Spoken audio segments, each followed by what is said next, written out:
Assalamualaikum warahmatullahi wabarakatuh. Di sini saya akan menjawab soal ujian tengah semester dari mata kuliah Sejarah Peradaban Islam. Mempelajari mata kuliah Sejarah Islam membuat kita menyadari bahwa identitas keislaman tidak hanya dibentuk dari aspek ritual ibadah saja, melainkan merupakan warisan besar dari peradaban yang pernah memimpin dunia dalam bidang hukum, etika, dan sosial. Pemahaman seperti ini penting untuk membangun kepercayaan diri, sehingga kita memiliki kebanggaan terhadap agama yang berlandasan pada fakta sejarah bahwa Islam adalah agama yang pernah membawa kemajuan dan rahmat bagi seluruh alam. Dalam konteks penguatan wawasan sejarah, mahasiswa diajak untuk melihat masa lalu sebagai laboratorium untuk mengambil pelajaran bahwa peradaban Islam pernah menjadi jembatan ilmu pengetahuan dunia. Hal ini melatih kita untuk berpikir secara terbuka bahwa sejarah Islam memiliki 4 kontribusi besar yang tak terhapuskan dalam perkembangan peradaban manusia saat ini. Soal yang kedua yaitu proses dakwah Rasulullah. Proses dakwah Rasulullah berlangsung kurang lebih selama 13 tahun. Dan proses ini terbagi menjadi 2 tahapan, yaitu tahapan yang pertama secara sembunyi-sembunyi yang dilakukan pada 3 tahun pertama untuk membangun kader di kalangan keluarga dan sahabat. Kemudian beralih dengan berdakwah secara terang-terangan yang dimulai setelah turunnya perintah Allah untuk menyeru masyarakat luas. Perubahan-perubahan penting yang dilakukan Rasulullah dari sisi pendekatan, yaitu beliau mengubah pola hubungan yang sebelumnya berbasis fanatisme menjadi ikatan persaudaraan yang berlandasan kesamaan iman. Dari sisi isi pesan dakwah, Rasulullah yang awalnya bersifat materi dan keduniawian menjadi kesadaran akan hari akhir dan pertanggungjawaban moral.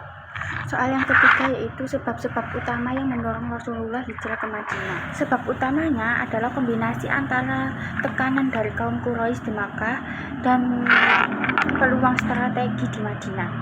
Masyarakat Yathrib juga telah menyatakan kesetiaan dan kesiapan mereka untuk melindungi Rasulullah melalui baiat 1 dan 2. Kemudian langkah-langkah pentingnya yaitu yang pertama, membangun Masjid Nabawi.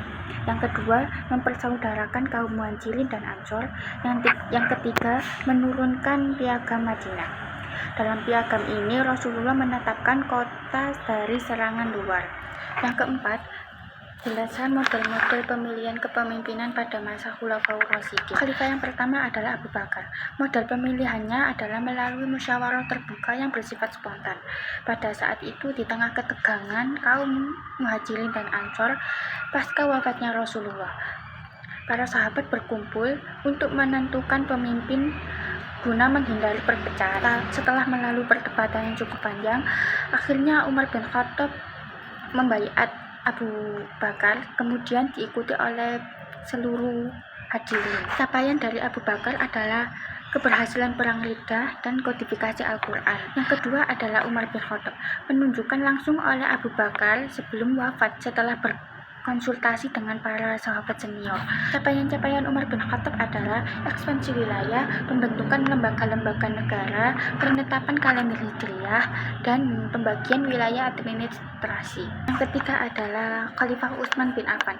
Pemilihan dilakukan oleh tim formatur atau yang bisa disebut dengan syu'ara yang dibentuk oleh Umar menjelang wafatnya. Tim ini beranggotakan sahabat senior yang bertugas untuk memilih salah satu di antara mereka. Capaian dari Utsman bin Affan adalah standarisasi Al-Quran, membangun angkatan laut Islam pertama, dan renovasi besar-besaran terhadap Masjid Nabawi. Yang keempat adalah Khalifah Ali bin Abi Thalib. Pemilihan melalui baiat umum di tengah situasi krisis karena pasca terbunuhnya Khalifah Utsman bin Affan terjadi kekosongan kekuasaan dan ketidakstabilan di wilayah Madinah. Capaian dari Ali bin Abi Thalib meliputi reformasi administrasi dan penegakan hukum, mengganti gubernur yang kurang kompeten, dan memindahkan pusat pemerintahan. Soal yang kelima adalah penyebab utama terjadinya perang sipil. Penyebab terjadinya perang sipil adalah karena perselisihan politik yang mendalam antara Ali bin Abi Thalib, gubernur Syam, dan Muawiyah terkait penyelenggaraan kasus pembunuhan Khalifah Utsman bin Affan. Muawiyah menuntut Ali agar segera menangkap dan mengadili para pembunuh Utsman sebelum memberikan baiat. Di sisi lain, Ali menolak dan berpendapat bahwa stabilisasi negara harus dipulihkan terlebih dahulu sebelum melakukan tindakan hukum. Ketidaksepakatan ini memuncak di wilayah sivil karena Muawiyah dianggap melakukan pembangkangan terhadap kepemimpinan yang sah. Peristiwa Tahkim adalah upaya perundingan damai yang menyelesaikan konflik secara diplomatis. Peristiwa ini terjadi ketika pasukan Muawiyah yang hampir kalah dalam perang Siffin melakukan strategi dengan mengangkat mushaf Al-Quran di ujung tombak sebagai ajakan untuk berhukum pada kitab suci. Yang terlibat dalam peristiwa ini adalah Abu Musa al-Asy'ari dan Amr bin As. Dampak negatifnya adalah kelompok Khawarij keluar dan kecewa karena menganggap Ali telah melakukan dosa besar dengan menyerahkan urusan Tuhan kepada manusia. Yang kedua, menurunkan martabat Ali sebagai khalifah yang sah. Yang ketiga, perpecahan umat Islam menjadi 3 faksi, yaitu pendukung Ali, kelompok yang menentang keduanya, dan pendukung Muawiyah. Soal yang nomor 6 adalah jelaskan sebab-sebab munculnya Khalifah Bani Umayyah. Setelah wafatnya Ali, kepemimpinan sempat berpindah ke tangan putranya, yaitu Hasan bin Ali. Namun demi menghindari tumpah darah, Hasan menyerahkan kepemimpinan ini kepada Muawiyah. Kemudian berdirilah Khalifah Bani Umayyah dengan Muawiyah bin Ali Sufyan sebagai pemimpin pertama. 3 perbedaan pokok sistem pemerintahan. Yang pertama, sistem pemerintahan kekuasaan. Pada masa Khulafaur Rasyidin, kepemimpinan bersifat demokratis yang dipilih melalui musyawarah. Sedangkan dari Bani Umayyah, kepemimpinan dilakukan secara turun-temurun yang menunjuk putra dan anggota keluarganya. Kekuasaan ini tetap berada di garis keturunan Muawiyah. Perbedaan yang kedua adalah corak kepemimpinan. Pada masa Khulafaur Rasyidin dikenal dengan gaya hidup yang sederhana dan memporsikan diri sebagai yang pertama di antara sesama. Sedangkan Bani Umayyah, mereka mengadopsi kemegahan gaya kerajaan Persia dan Bizantium. Mereka membangun istana mewah di Damaskus dan menggunakan pengawal pribadi. Perbedaan yang ketiga berada pada sentralisasi dan orientasi etnis. Masa Khulafaur Rasyidin bersifat inklusif bagi seluruh masyarakat berdasarkan senioritas keimanan. Sedangkan pada masa Umayyah, mereka menerapkan kebijakan sentralistik di mana jabatan-jabatan strategis di pemerintahan dan di militer didominasi oleh warga Arab asli. Dan non-muslim seringkali diposisikan warga kelas 2 dalam struktur sosial dan politik. Selanjutnya, soal yang nomor 7, pada masa pemerintahan siapa Khilafah Bani Umayyah mencapai masa keemasannya?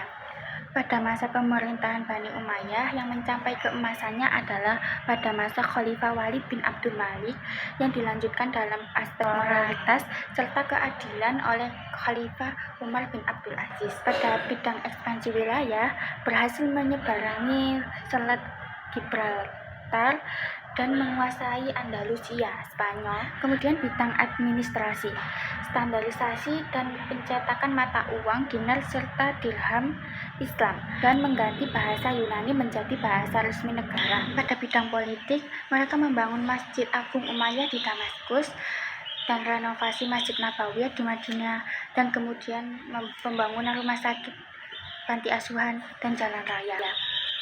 Nomor 8, sebutkan dan jelaskan faktor-faktor yang menyebabkan keruntuhan Khalifah Bani Umayyah. Faktor-faktornya meliputi sistem peralihan yang tidak jelas, penggunaan sistem turun-temurun, seringkali memicu peperangan tidak sehat di dalam keluarga istana.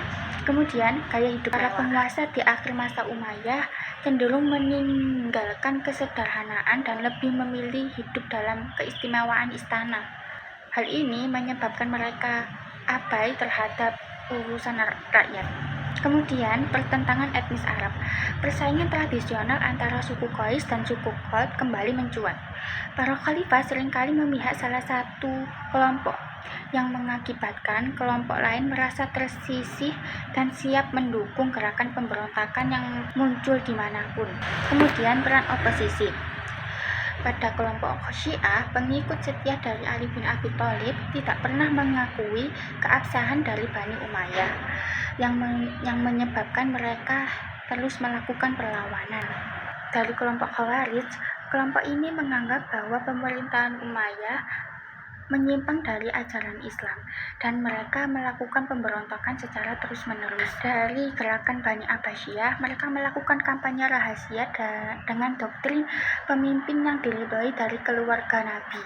Strategi mereka sangat cerdik karena berhasil merangkul kaum Mawali yang tertindas. Kemudian soal yang ke-9, jelaskan sebab-sebab lahirnya Khalifah Bani Abbasiyah. Sebab lahirnya Bani Abbasiyah adalah karena ketidakpuasan dari berbagai kalangan terhadap kebijakan dari Bani Umayyah yang dianggap diskriminatif, terutama kaum Mawali dan keturunan pendukung Ali bin Abi Thalib. Khalifah pertama dari Bani Abbasiyah adalah Abu al-Abbas Asy-Syafa. Capaian Bani Abbasiyah terdiri dari beberapa bidang, yaitu bidang ilmu pengetahuan, berdirinya Baitul Hikmah di Baghdad, dan lahirnya ilmuwan besar seperti Al-Khawarizmi, Ibnu Sina, dan Al-Biruni. Di bidang kebudayaan, kemajuan seni musik dan kaligrafi.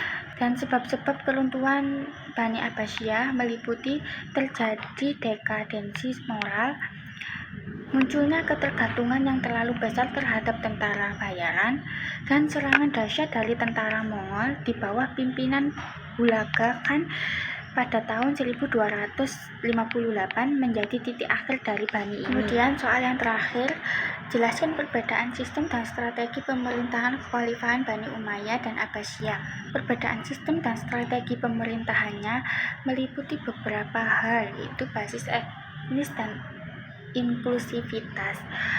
Perbedaan sistem dan strategi pemerintahan. Yang pertama, basis etnis dan inklusivitas. Umayyah bersifat Arab se-etnis dan merangkul Arab pada posisi elit dan non-Arab di posisi kedua. Kedua, orientasi kebijakan. Umayyah fokus memperluas wilayah kekuasaan dan Bani Abbasiyah fokus dari ekspansi militer ke pengembangan peradaban dan intelektual.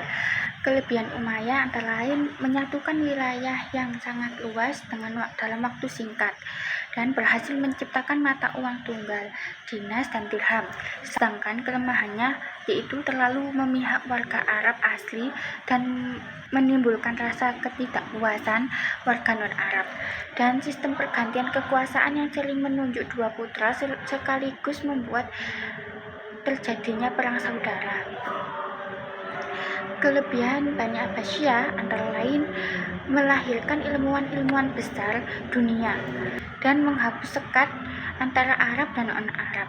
Sedangkan kelemahannya adalah terlalu fokus pada pengembangan pusat Baghdad yang menjadikan banyak wilayah pinggiran yang akhirnya memerdekakan diri dengan mendirikan dinasti-dinasti kecil. Dan kelemahan lainnya adalah ketergantungan pada militer asing. Penggunaan tentara bayaran secara berlebihan di akhir masa membuat khalifah kehilangan otoritas nyata dan akhirnya dijadikan boneka oleh para jenderal militer. Sekian dari saya. Wassalamualaikum warahmatullahi wabarakatuh.